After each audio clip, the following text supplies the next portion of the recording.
Hi, I'm Roy Collin, and I'm the creator of the podcast. You can find everything about me and the five podcasts on bio.link/podcaster, and you'll find it in the QR code there. I'd also like to thank my sponsors.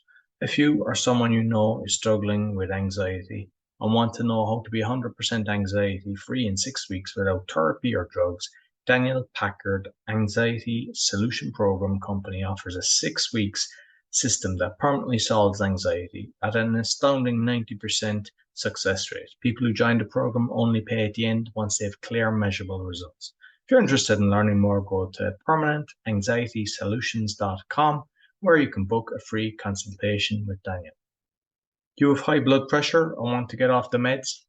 Doctors are amazed at what Zona Plus can do. Get a $50 discount with my code ROY. Go to zona.com/discount/ROY and you see the QR code for all my sponsors down at the end. Quality Polish manufacturer of metal products for telecommunication and workshop equipment and other metals. If you'd like a brochure, you see it in the QR code and you just let us know if you would like a quotation shipped internationally and very competitive rates. I hope you enjoy this week's podcast. Welcome to the Meditation Podcast. You can find all our episodes on meditationpodcast.org. We're also on BitChute and YouTube. You'll find the links in the podcast description. I'm also a podcasting coach because I've got 5 podcasts for getting to the top 0.5%. And you'll find everything on bio.link/podcaster. My guest today, all the way in Australia, meditation teacher, coach, author, filmmaker, and speaker. Please welcome Tom Cronin. Thanks for inviting me along. Great to be here today. Yeah, looking forward to this. So I suppose, I've obviously touched on the bullet points, but if you want to introduce yourself a bit further. Well, for sure. It's very diverse, like you just mentioned then, the things that I do. And I kind of like that diversification. It's a number of different channels that I'm really motivated in shifting people from where they are to where they can be, and understanding that evolution is an ongoing process. And predominantly I use a tool of Vedic meditation or transcendental meditation to bring about the transformation in people, to open their minds and heal their bodies. But from there, I find that there's a lot of different avenues that spring from that, speaking in organizations. I've got a speaking gig tomorrow in an investment bank that want to know more about stress management and how to optimize the brain. And then there's retreats, and then there's coaching. And so I tend to find that there's, from the central limb of me wanting to teach meditation and expand people's minds and get them out of suffering and stress, there's a lot of avenues that sort of open up, and I like to explore those as they come. So I'll take them as they unfold, like speaking gigs and coaching opportunities. So yeah, it's quite diverse what I do. Brilliant. So like with what you've done, because I think you were working in the corporate and kind of went through, so you might just tell people your story, how you transitioned into what you're doing. Yeah, many years ago, I was a broker in finance. Actually, it wasn't even that long ago now, but I started actually my career at the age of 19 in 1987. So do the maths, you can work out how old I am now. And, it was crazy times in the finance markets. I was going to do a degree at journalism at university, but had some time to fill in after backpacking around the world. And I just managed to land a job on this trading room floor. And before long, I was hooked into the culture, the money, the type of lifestyle. And with that came lots of drugs, drinking, partying, very late nights. A big part of the job was marketing with investment banks, traders all around the world. And this was late 80s, early 90s. It was kind of reckless abandon. There was no sort of rules and regulations and no HR departments. And so it was kind of crazy Wild West times in the industry. And it was all fun and, games for me early on, at 19, 20, 21, in the early 20s, late teens. It was just extremely exciting. I was given a lot of money, fancy sports car, corporate Amex card. But what started to happen was that things started to show up in my body, in my mind. I started getting a lot of, I guess, call them symptoms to that particular lifestyle. And, it started showing up as insomnia, anxiety, panic attacks, depression. Now, I didn't know I was getting panic attacks. I didn't know I was getting depression. I just was dealing with these things that were happening in my life. Had no idea what they were, but I just kept going along with the drinking, the drugs, the late nights, really not really appreciating or understanding that I had a body that had sensitivities and limitations. I just pushed it and pushed it and pushed it. And that eventually led to, really, it was technically diagnosed by my doctor as a full-blown nervous breakdown. And this became something that was an incapacitation, at the age of 29, after 10 years of that style of living. I became incapable of actually going to work, of even leaving my house. It was a very difficult time. I developed a very deep depression on top of the anxiety and panic attacks. And that's when I was really questioning, what was the point of life? It's a very difficult time. But in that time, it was 1996, I came across meditation, and it was a game changer for me. It was something that, and it wasn't just any meditation. For me, I discovered meditation, but I started to do a lot of research, and what really struck with chord with me was transcendental meditation, which eventually became called Vedic meditation as well. So there's two sort of limbs to it. I guess they're all the same, but different names. But it was a game changer for me. It really turned my life around in a big way, and I actually used it every day, twice a day, but went back to work as a broker for 16 more years, and just became a meditating broker, and eventually left that when I realized that it was time for me to start passing this technique on to other people. So here I am today. Yeah, very good. And I think like a lot of people wouldn't know, because like when you're doing the brokering, you're like obviously entertaining in the evening till the late hours, but you're up early to catch the markets as well. So you're burning the candle. Like nobody can really, like I know there's a short life cycle for that. There's people come in, yeah, they have fantastic money, but you're not unique to that. A lot of people burn themselves out in that industry. Yeah, it's very unsustainable, exactly that. Not only burning both ends of the candle on weekdays, because you're working, early morning to catch the markets, and then all night to catch the trades, by entertaining the market, by taking the traders out for dinners and drinks and all sorts of shenanigans. But it was the weekends which really kind of were the nail in the coffin, I think, for me, because most of the brokers and the industry would kind of chill out on the weekends. They play golf and sit on the sofa and watch the races and stuff. But for me, I got really caught up in, this was late 80s, early 90s. There was a big rave culture just emerging. This was, where the dance music suddenly emerged out of nightclubs and went into warehouse parties. And I was just so enamored by that. It was just an incredibly exciting time for me and my mates. I had a big group of mates who were really into the music and those raves. And so, we'd be going to, open fields and dancing and listening to music. And obviously a lot of drugs went with that till the wee hours of Sunday morning, late Friday nights, Saturday night, Sunday morning, recovery parties all day Sunday. So, there was only so much sustainability in that before the system just blew a gasket. And that's what happened to me. The system just blew up at the age of 29.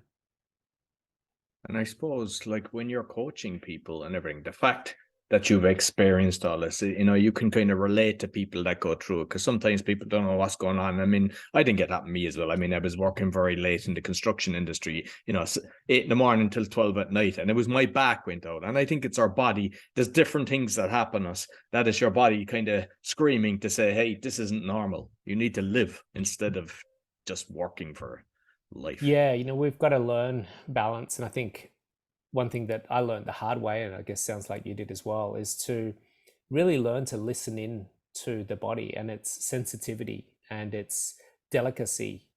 It's a very complex piece of equipment, and it needs really refinement in how we treat it. And, a lot of the world still to this day, because it's just not a part of our culture yet, to really understand the sensitivity of the body and what it requires, sensitivity of the mind as well, the mind and body. Let's not ignore the mind.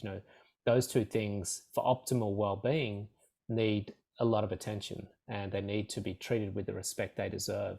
And these days, I'm 55. I go to the gym 3-4 times a week. I do yoga and stretching, 3 or 4 times a week. I go to saunas and ice baths. I meditate twice a day. I eat good food. I drink good liquids. I understand that this body will treat me really, really well if I treat it, that's the operating system, the mind and the physicality, really well. And so it's just not part of our society yet to understand that. Most of our society is conditioned into seeking pleasure and satisfying the egoic desires rather than what the body actually needs, which is a totally different thing altogether.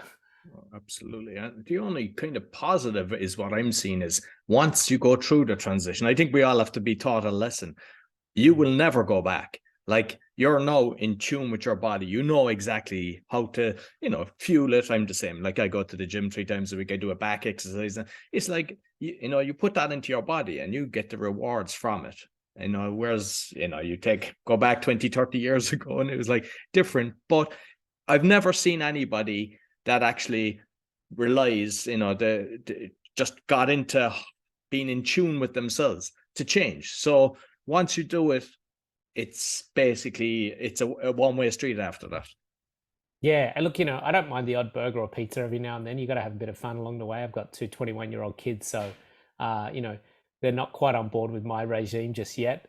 They've got to live their own life and find their own things out. So for the sake of having a good fun time with a family, we'll go out for a bit of a burger or something, and it's just about, for me, finding balance within that as to what my level of balance is. And everyone's level of balance is different. Someone's idea of balance might be, having, a cucumber sandwich or cucumber juice, everyone's got their own thing that is their way of keeping balance. And so for me, I just really listen into, how far I can push my body on a physical, mental, and spiritual level.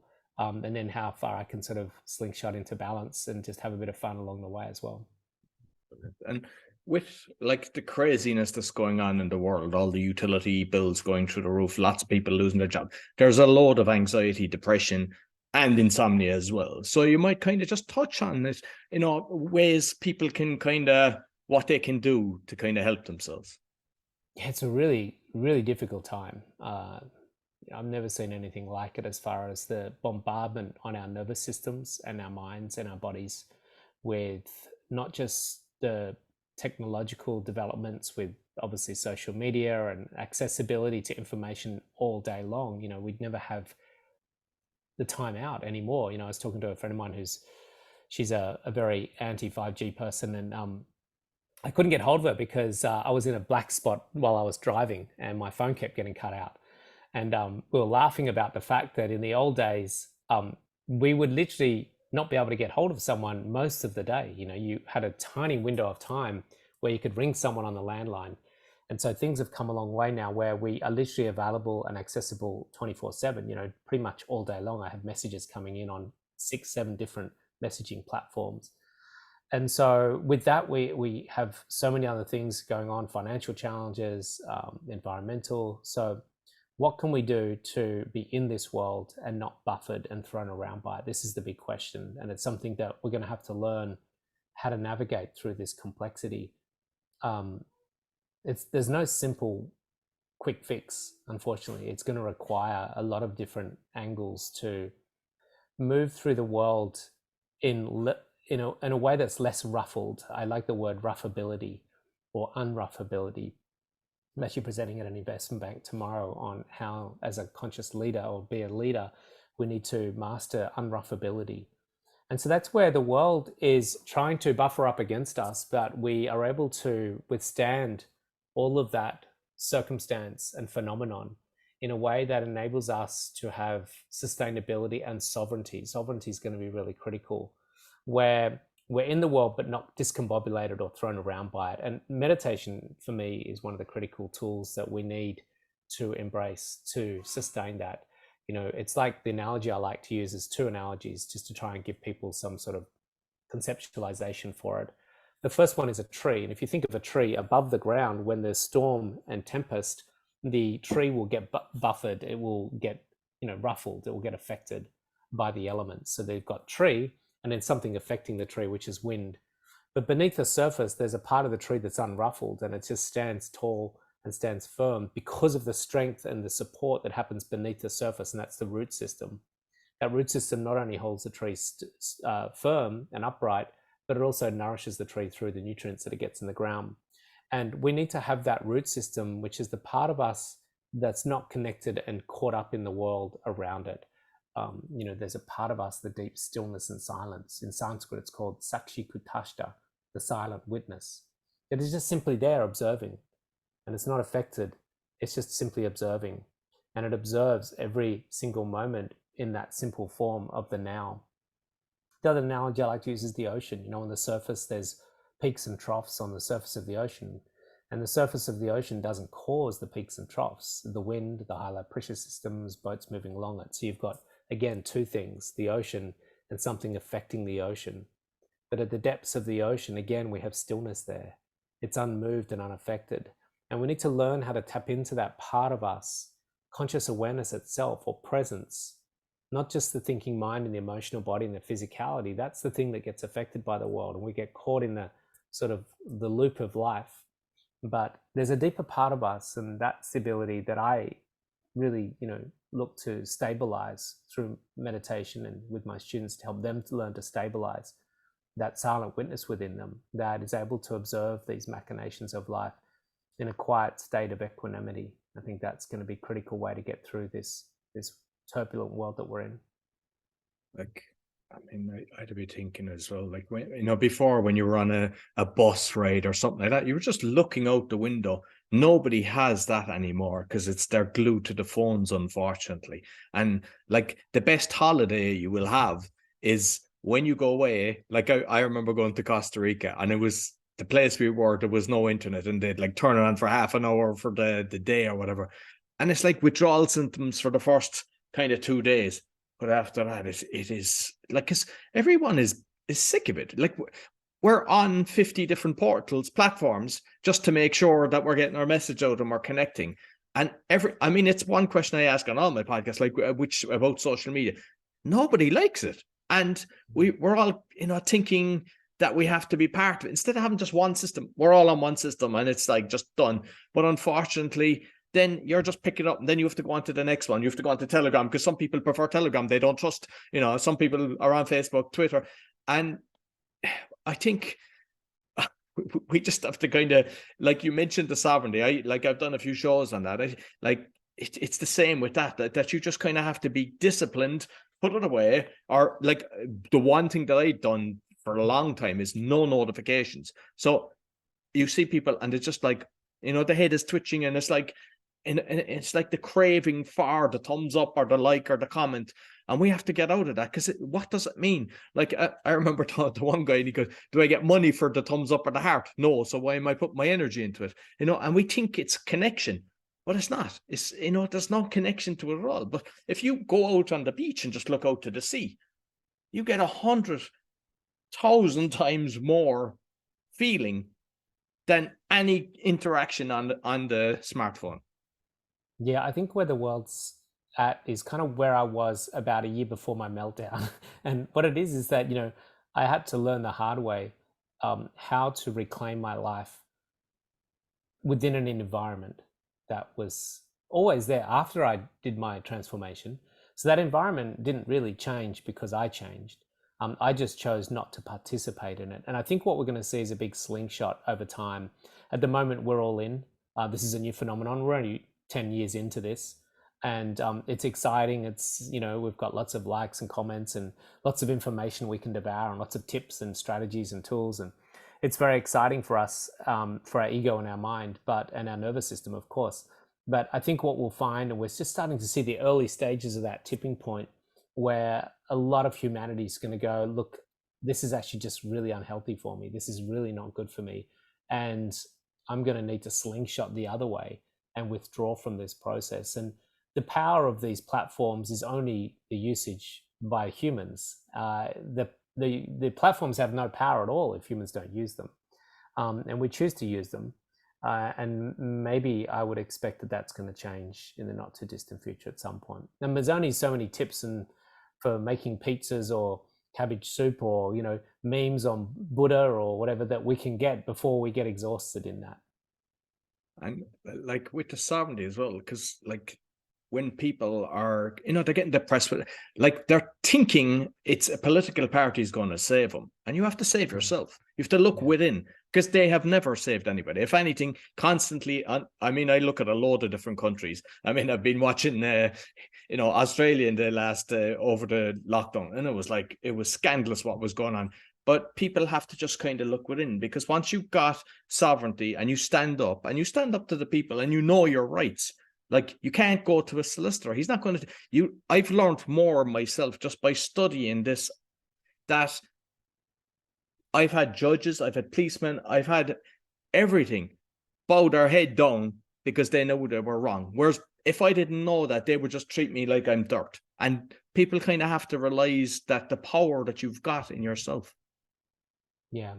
Yeah, this is a really big thing, you know, when we look at, particularly like you touched on politicians, you know, when you have to get elected, you know, every few years, and, you know, your campaign costs a lot of money, and someone that funds that campaign is not going to be a mum or a dad. It's going to be a large organization. That's usually it's pretty much obvious that that's the case. It's not hidden. It's just everyone knows that large campaign funding comes from large organizations, people that have the money.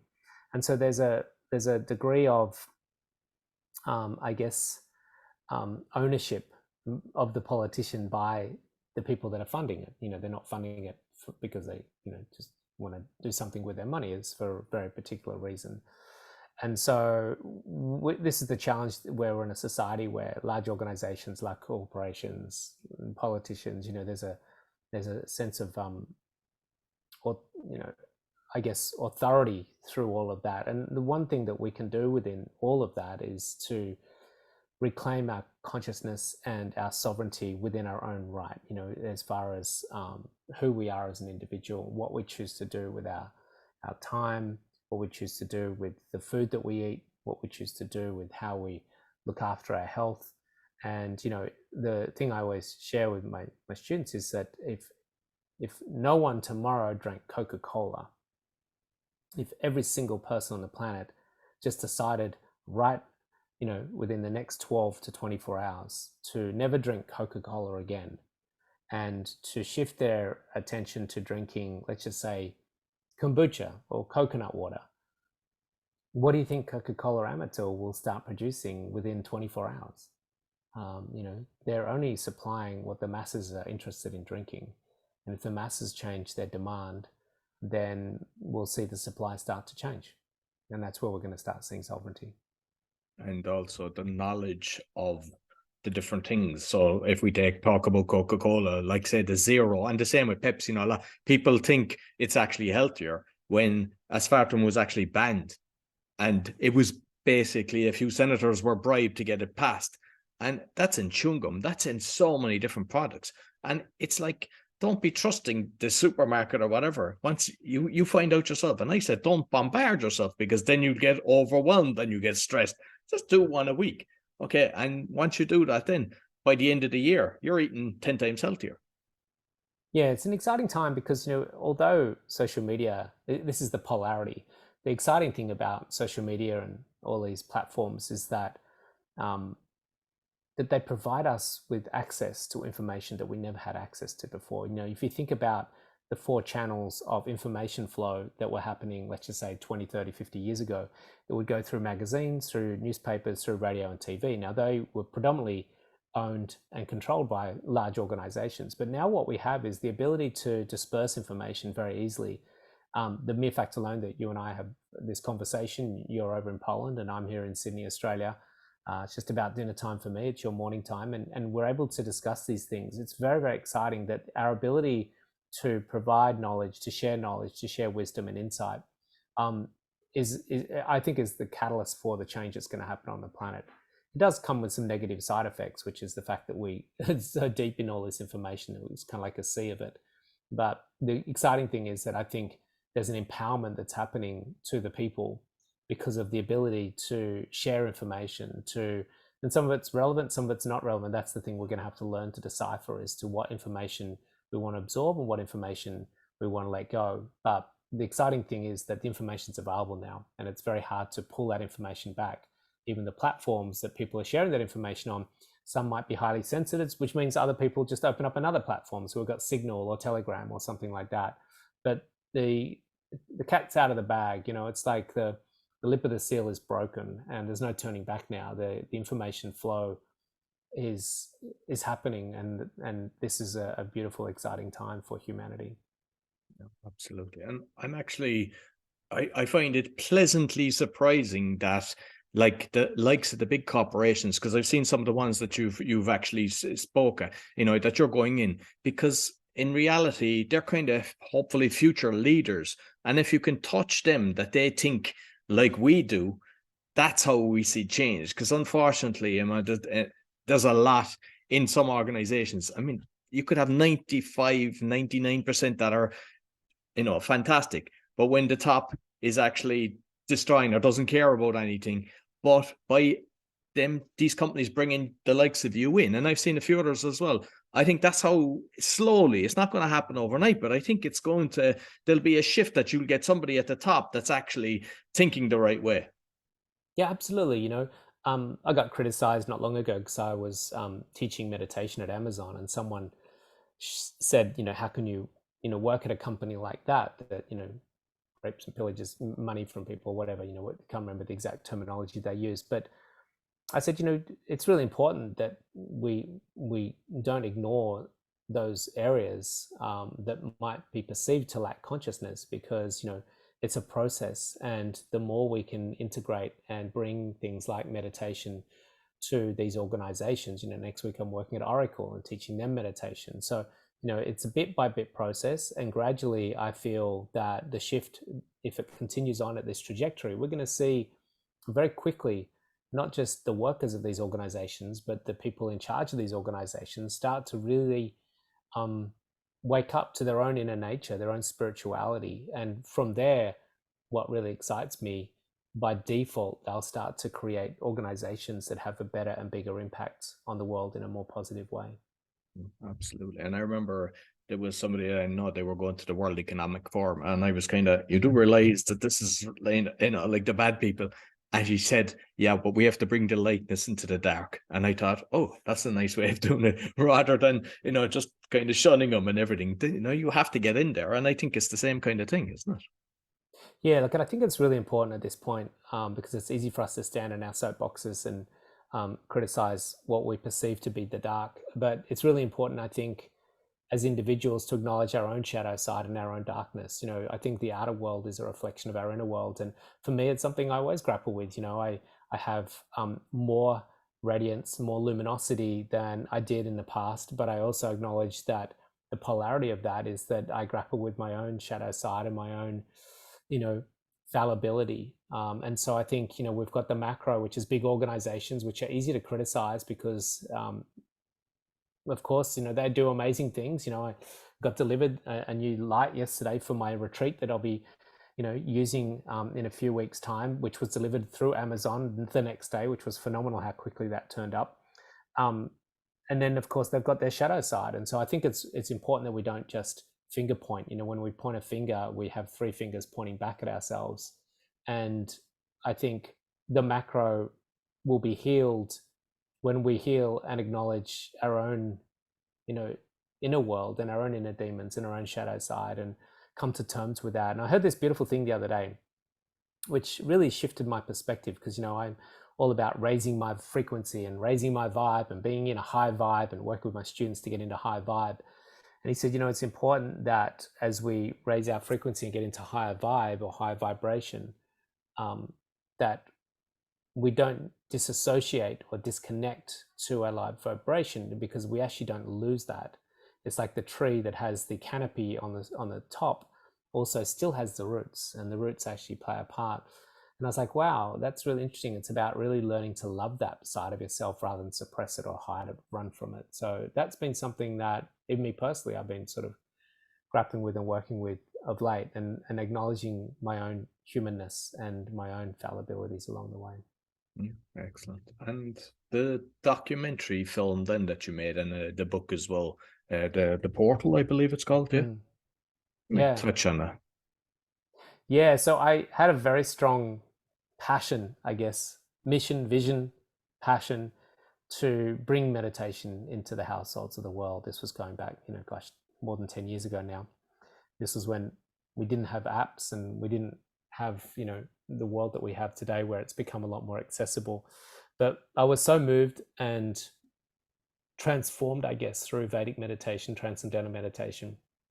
And it was very inaccessible for most people. It really was only just a couple of decades ago that it really traversed across from India into the households, and it still was very unheard of. And I wanted to share with the world, through a medium that was a beautiful medium, film and book, the power of how meditation can transform someone in times of crisis.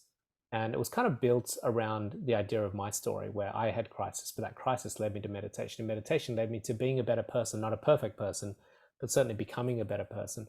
And I thought, what if that was something that happened to everyone and everyone could access something like this? And then we move people out of suffering very quickly. And so I made a film and a book. I had some beautiful, wonderful investors that supported the project and wonderful team around us that all worked collectively together to make this film, book, and as a masterclass as well, to really help people be inspired to embrace meditation. I think that's the main thing, is to inspire people to meditate, and how they go about it, it's up to them. There's a lot of ways for them to find it. So there's 6 stories that we filmed, and we travel with in these beautiful stories that have their own personal crisis, and then they come out of that crisis using meditation. And I know that you kind of show about Sophie the robot as well, and it's kind of, I suppose, it's a lot of what's going on at the moment with the AI, and I can see both pros and cons for that. So just curious your thoughts on that one. Yeah, Sophie the robot, Sophia actually the robot, she was an interesting one. She was way ahead of her time. Interesting. Now this film was made, 3-4 years ago, before we have ChatGPT, and at that time it was very cutting edge to have this. And at that time she was really just a programmed robot, a humanoid as we call her. And the premise of that idea with Sophia was that we create what we are, and it's our consciousness that's getting transferred into the machinery, the technology, the gadgets of the world. And if you're an evil person, you're going to create evil technology. If you're a beautiful, loving person, you're going to create beautiful, loving technology. And so the premise of having Sophia in the film was to show that we can program AI, we can program machinery, we can program humans. That's what we're doing. The whole premise of the film was that humans are programmed, and we're deeply programmed. And a lot of people got really agitated when they saw Sophia the robot in the film. And it's like, how dare you? Yeah. And it's like, but we're doing that every day. We're programming humans, our children, our society is deeply programmed. Just about nearly every game that you play as a game on, computer game, and nearly every film that we watch has someone getting shot or killed. And yet we think that that's just such a normal part of our society to play these things. That's a deep code. It's a program that our society is deeply conditioned into us. Going to the pub after work and getting wasted is just part of a society's program. We're deeply programmed, and we don't know what we don't know. And so having Sophia in there was to show that if we have conscious human beings programming AI, then we can have AI that's unconditionally loving. And that's what Sophia was. She's an unconditionally loving AI. The challenge we have, and this is one of the things we discuss in the film and the book, is that we're developing technology faster than we're developing loving consciousness. And so therefore, there's going to be a divide or a gap between the technology that we're creating and the consciousness that's creating the technology. And that's where the problem lies. And that could lead to some major problems for humanity. Excellent. And I know that you've spoke at a few different places. A-Fest, I saw that you were doing because I've been to a few events. I went to 6 A-Fests and Wanderlust. Oh, wow. You've been to 6. You've been, yeah. I've been to 4. No, it's fantastic. I love the community there. But the beauty is when you're actually getting to go, I'm not familiar with Wanderlust, but I mean, I know that there's a massive community with Mind Valley, and when you're getting your message, because they tend to share it, sometimes they put it's reaching the millions, as opposed to, it's fantastic going into the different organizations, but this is another brilliant way of you getting your message out there. Yeah, I love to work with organizations like Mind Movies, wonderful people there, Natalie Ledwell, Vision over at Mind Valley. The guys at the Shift Network are doing, Stephen Dinan doing some phenomenal things. And so all these people, the guys that, and I say guys, it's a terrible terminology, but the people, I should say, at it's a colloquialism here in Australia, the people in Wanderlust, doing phenomenal things right back here in Australia. And, to collaborate with them, to work with them, to provide some insights and wisdom for them to their platforms. They've done great work building phenomenal platforms, so kudos to them. And it's been great to be able to be part of their organizations and what they're doing. And I saw something on the Stillness Project. What's that about? Yeah, the Stillness Project, what I started when I first left finance, it was really before it became, I guess, me, the brand. I was very shy and I didn't really have a lot of belief in myself. And so I kind of wanted to hide under the umbrella of the Stillness Project to make it more about a movement to inspire stillness, to inspire people to embrace stillness on a daily basis. And I still really feel that that's a big vision and mission of mine.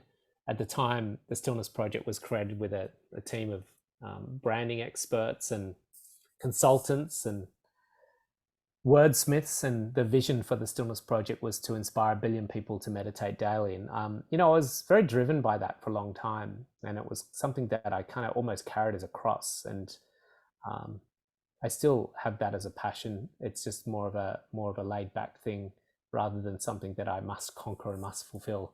That's my old alpha male ego that was just trying to just get another notch in the belt in some way, shape, or form.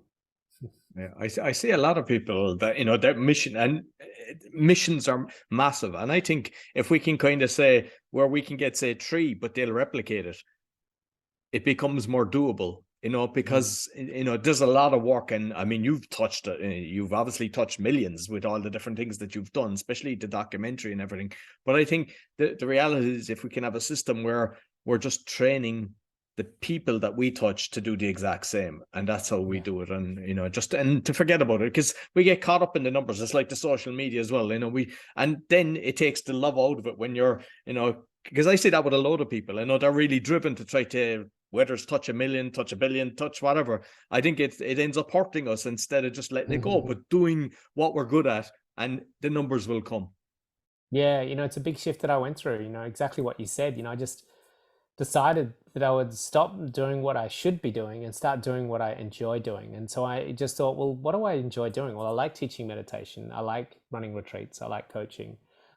And so let's just stick to the things that I enjoy doing and just enjoy the process of doing them. And funnily enough, the more I just did the things that I liked doing, I started doing more of it and being more successful. So I think it's about putting the horse before the cart and making sure we get ducks in order first, or is that the right word? Ducks in the row first. Yeah, exactly. And just finally, with the retreats, like what way, like how long are your retreats, and what kind of is the structure around them? Yeah, so I've got a 8-day retreat happening in Greece in September, and we've got a 4-day retreat happening next month in Australia. Look, we build our retreats around a sort of template, which is called rounding. It's a process. It's a 4-limb sequence that incorporates some yoga, some breath work, some meditation, and shavasana, that's rest pose. And one round is about an hour. And there's a particular yoga poses, particular breath work, particular meditation that we do to really create a very strong impact in that person on a physical and mental and spiritual level. It's a very powerful process.